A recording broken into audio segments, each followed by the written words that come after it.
అందరికీ నమస్కారం. తీగలాగితే డొంక కదులుతుందని ఒక సామెత ఉంది. హైదరాబాదులో జరిగే మార్వాడి చుట్టుపక్కల విలేజ్లో కూడా జరుగుతున్నటువంటి సంఘటనలను మనం తీగ లాగించాలి. ఎందుకంటే తీగతో పాటుగా డొంక ఉంటుంది. ఆ డొంక తర్వాత చాలా పరిణామాలు కదులుతాయి. వాటిని కదిలించక తప్పదు. వలసలు ఇప్పుడు ప్రపంచాన్ని కుదిపేస్తున్నాయి. అగ్రరాజ్యాలు కూడా వలసలతో దెబ్బతింటున్నాయి. అట్లాంటిది తెలంగాణలో హైదరాబాదులో చిన్నగానే ఉన్నప్పటికీ కూడా అది పెద్దగా కాకుండా చూసుకోవలసినటువంటి అవసరాన్ని తెలంగాణ సమాజం గుర్తించింది. అయితే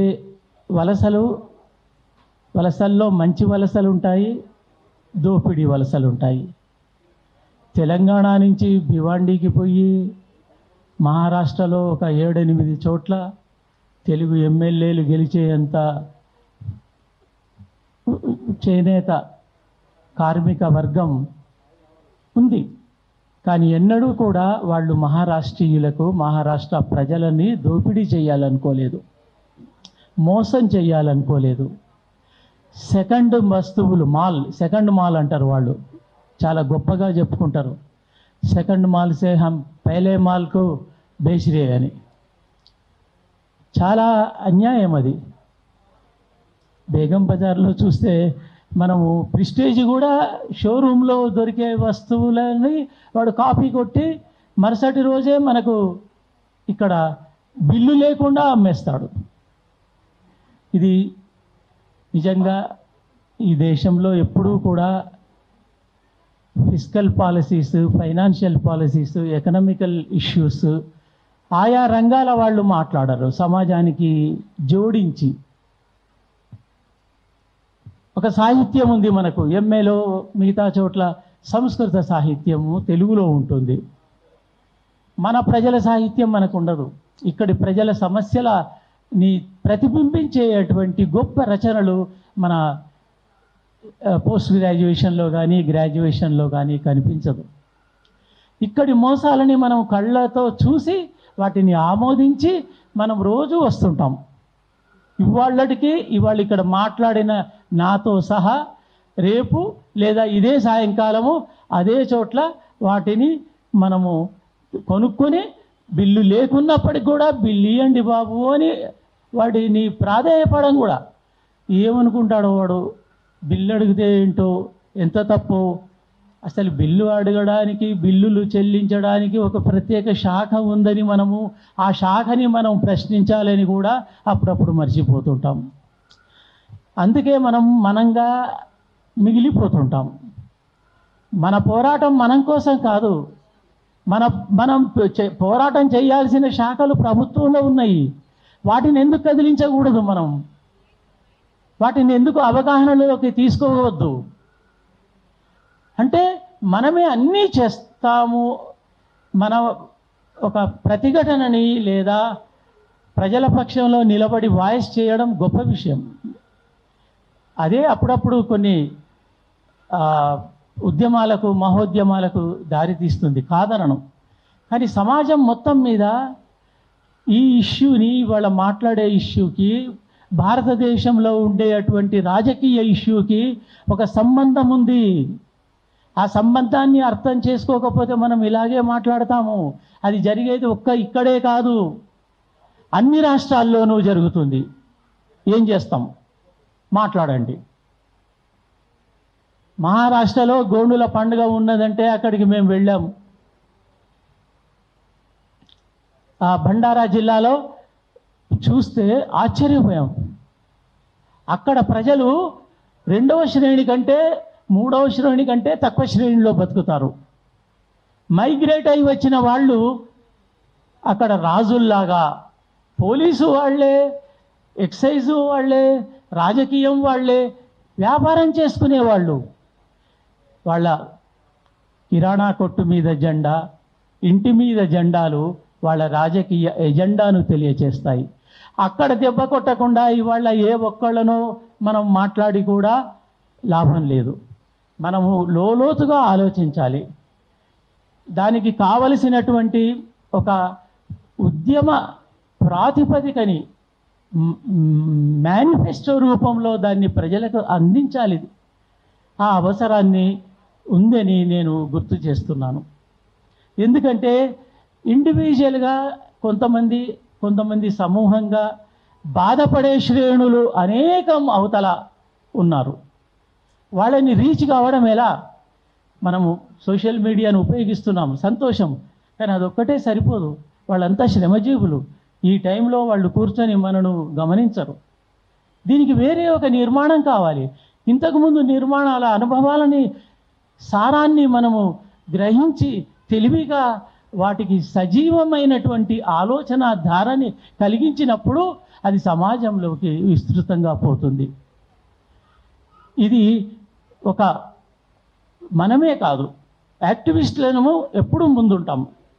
కానీ ఈ యాక్టివిస్టులకు దన్నుగా నిలబడేటువంటి మేధావులు, ఆయా రంగాలలో ఉండేవాళ్ళు, ఇప్పుడు దెబ్బతిన్న వృత్తుల వాళ్ళు వచ్చారు తప్ప ఈ దెబ్బతిన్న వృత్తుల తరఫున మాట్లాడే ఒక సమాజాన్ని మనము విస్మరిస్తున్నాం అనిపిస్తుంది. వాళ్ళని ఎందుకు తయారు చేసుకోలేదు? వాళ్ళని వినడానికి రమ్మందాం. తర్వాత 2-3 మీటింగుల తర్వాత వాళ్ళు మాట్లాడాలి, మనం అక్కడ ఉండాలి. మనం నిరంతరాయంగా ఇక్కడ ఉంటే లాభం లేదు. జంజీలం కాదు, మనం పాత విధానంలోనే మాట్లాడుతున్నాం. ఈ ఇష్యూ జంజీలు టేకప్ చేయాలి. అంటే జంజీలు అంటే యువతరం అని మామూలు మాట. యువతరం అందరం ముసలితరం. మన పిల్లలు ఏం ఫీల్ అవుతున్నారు చెప్పండి? మీరు ఫీల్ అవుతున్నారు కాదనట్లే. కానీ మీ పిల్లలు, మన తరం, యువతరం దీన్ని ఎంతవరకు స్వీకరిస్తున్నారు? లేదా దాన్ని వదిలిపెట్టేసి మేము వేరే మార్గం చూసుకుంటామా అనుకుంటున్నారా? ఇదన్నీ పరిగణనలోకి తీసుకోవాలి తప్ప దాన్ని మళ్ళీ మనం బ్యాలెన్స్ చేయడానికి వాళ్ళని మనము చైతన్యవంతులుగా చేయాల్సినటువంటి అవసరం ఉంది. ముఖ్యంగా మహిళలు ఈ ఆధునిక తత్కాల మైగ్రేషన్ల వల్ల మానసిక క్షోభకి, శ్రామిక దీనికి లోనయ్యే వాళ్ళు మహిళలు కూడా. ఆ మహిళల మాట, వాయిస్ ఇక్కడికి రావాలి. ఆ వృత్తులలో ఉన్న వాళ్ళు, అక్కడ పనిచేస్తున్న వాళ్ళు ఏమి ఇస్తాడు? కానీ ఒక్కటి నాకు నచ్చింది మార్వాడిల్లో, చెప్పక తప్పదు. మేము అడిగాం భండారాలో, ఒక మామూలుగా పెట్టాడు, చాలా మంచి స్వీట్లు దొరుకుతాయి సార్ అక్కడ అని. పెద్ద పెద్ద షాపుల పేర్లు చెప్పలే. అతని దగ్గరికి వెళ్ళి మేము మాట్లాడితే అతను ఏమన్నాడు, మీరు అంత దూరం నుంచి ఇక్కడికి ఎందుకు వచ్చారయ్యా, ఈ మూలకు, ఆదివాసీల కోనకు అని అడిగితే వాళ్ళు ఏమన్నారంటే, ఇక్కడి నుంచే మా లాభాలు స్టార్ట్ కావాలి సార్. అంటే ఇంత దూరం పెట్టి మరి మీకు పెట్టుబడి అన్న. పెట్టుబడి ఎందుకండి? పక్క బట్టలు 2 వేసుకుంటాము, ఒక బ్యాగ్ వేసుకుంటాము. నా భార్య ఉంది, భార్యకు పిల్లవాడు ఉన్నాడు, ముగ్గురమే కదా. మేము ఎక్కడంటే అక్కడే పడుకుంటాము, చెట్టు కింద పడుకున్న రోజులు ఉన్నాయి మాకు. అయితే మరి ఇవన్నీ షాప్ పెట్టడానికి మీకు కావాలి కదా అంటే, మేము మొదట కట్టె పుల్లలు తెచ్చుకుంటాము, 2 ఇటుక బిడ్డలు పెడదాము, మధ్యలో పొయ్యి పెడదాము. కిరాణా షాప్ దగ్గరికి పోతాము, మంచిగా మాట్లాడతాము, కిలో నూనె తెచ్చుకుంటాము, 1/2 కిలో నెయ్యి తెచ్చుకుంటాము, ఒక కడాయి మాత్రం కొంటా. ఎందుకంటే మళ్ళీ నాకు ఇక్కడ జరగకపోతే దీన్ని అమ్ముకొని నేను వెళ్ళిపోతా. అట్లా నేను 3 సార్లు చేస్తా, లేకపోతే మార్చేస్తా. ఆ స్వీట్ షాప్ వాడు చెప్పాడు. మరి ఇవాళ ఎందుకు ఇంత కష్టపడి ఇంత చక్కటి స్వీట్ ఇస్తున్నావు అంటే, స్టార్టింగ్ సార్, స్టార్టింగ్లో వాడు గుడ్ విల్ కొట్టాలి. నేను ఎందుకు చెప్తున్నానంటే, మనము మన దేశీయమైనటువంటి ఒక భావన ఉన్న సమయంలో దాన్ని దెబ్బ కొట్టేది వాళ్ళే, నినాదం ఇచ్చేది వాళ్ళే. ఇది ఎక్కడి కథరా బాబు? దేశీయమైన వృత్తులు చేసుకునే వాడికి అవకాశం లేకుండా పోవడం, మోసపోవడం, నిరంతరంగా కళ్ళకు నీళ్లు పెట్టుకొని జీవితం లోపల కుక్కి కుమిలి పోవడం, ఇలాంటి దుర్భరమైన పరిస్థితి. ఈ పరిస్థితిని సంబంధించి మన రచయితలు ఏం చేస్తున్నారని ముందు మనం అడగాలి. మన పాటగాళ్ళు ఏం చేస్తున్నారు? అన్నిటికీ ఒకే ట్యూన్ కట్టేసి ఒక పాటకి 100 పాటలు పుట్టించడం ఏంటి? ఒక పాటకి చెప్పినటువంటి ఇతివృత్తంలో 100 పాటలు రాయడం ఏంటి? నీకు నవ్యత లేదా? నువ్వు రోజు బీరకాయ తింటే ఒక రోజు వంకాయ తినాలని అనిపిస్తుంది కదా. మాకు కూడా పాటలు అట్లనే ఉంది. ఈ సమస్యల మీద పృథ్వీ రచయితలను పిలిచి మాట్లాడిచ్చు. ఎవ్వరు వద్దు, వాళ్ళతోటి ఒక శిక్షణ శిబిరం పెట్టించు. తెల్లారి 15 రోజుల తర్వాత ఒక కొత్త క్రాప్ వస్తుంది. అది కొత్త రుచిస్తుంది, కొత్త శక్తినిస్తుంది. అలాంటి శక్తులను సృష్టించుకోవలసినటువంటి సమయంలో మనము ఎప్పుడూ పాడిందే పాడరా పాసిపండ్ల దాస అన్నట్టుగా మాత్రం ఉండకూడదు. సమస్యలని తీసుకొద్దాం, అక్కడ వాళ్ళతోటి మాట్లాడించాలి.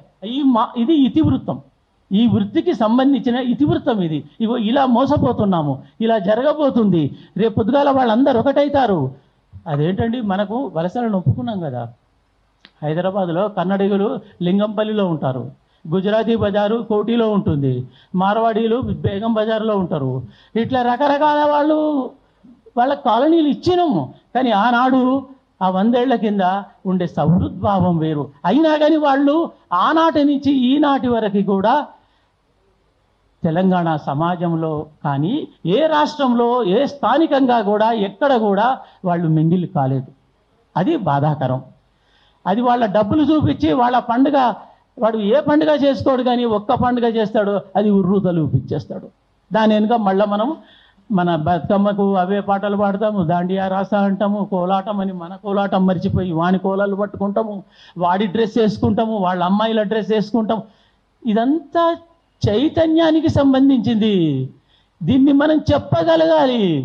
నువ్వు అక్కడ ఆపినప్పుడు వాళ్ళ మీద సమాజం యొక్క ప్రభావం తగ్గుతుంది.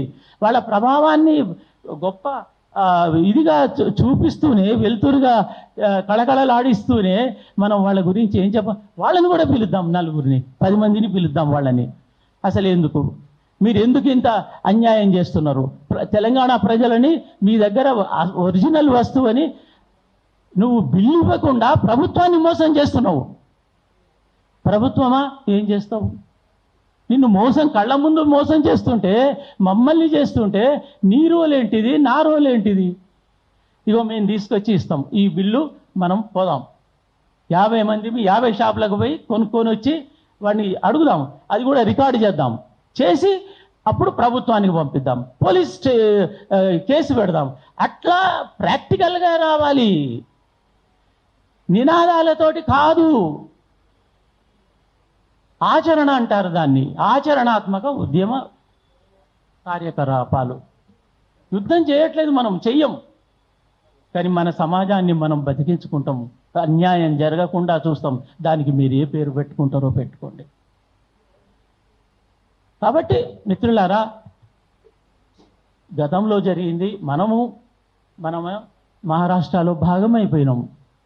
కన్నడిగాలకు పోతే బర్మా, మా అనురాధ భట్ట శ్రీలంకలో తెలుగు వాళ్ళ పరిస్థితి గురించి మాట్లాడి వచ్చి వాళ్ళకు జరిగిన ఒక్కొక్కళ్ళు ఒక్కొక్క రంగంలో చేస్తున్నారు. మనం కన్సాలిడేట్ చేసుకోవాలి, సెంట్రల్ పాయింట్గా ఉండి వాళ్ళని, ఆ శక్తులు ఉన్నారు, రెడీగా ఉన్నారు, పిలిస్తే వస్తారు. వాళ్ళను మనలాగా సార్ రండి, అయ్యా రండి, ఏంటి ఎవరి కోసం వచ్చేది? రాకపోతే చెప్తాం నెక్స్ట్ మీటింగ్లో, మేము ఫలానా వాళ్ళని పిలిచినాం, రాలేదు, చెప్పండి. ధైర్యం ఉండాలి. ఉద్యమము చెయ్యడము ఒక పద్ధతి, ఉద్యమంలోకి ప్రజారాశులను వాళ్ళ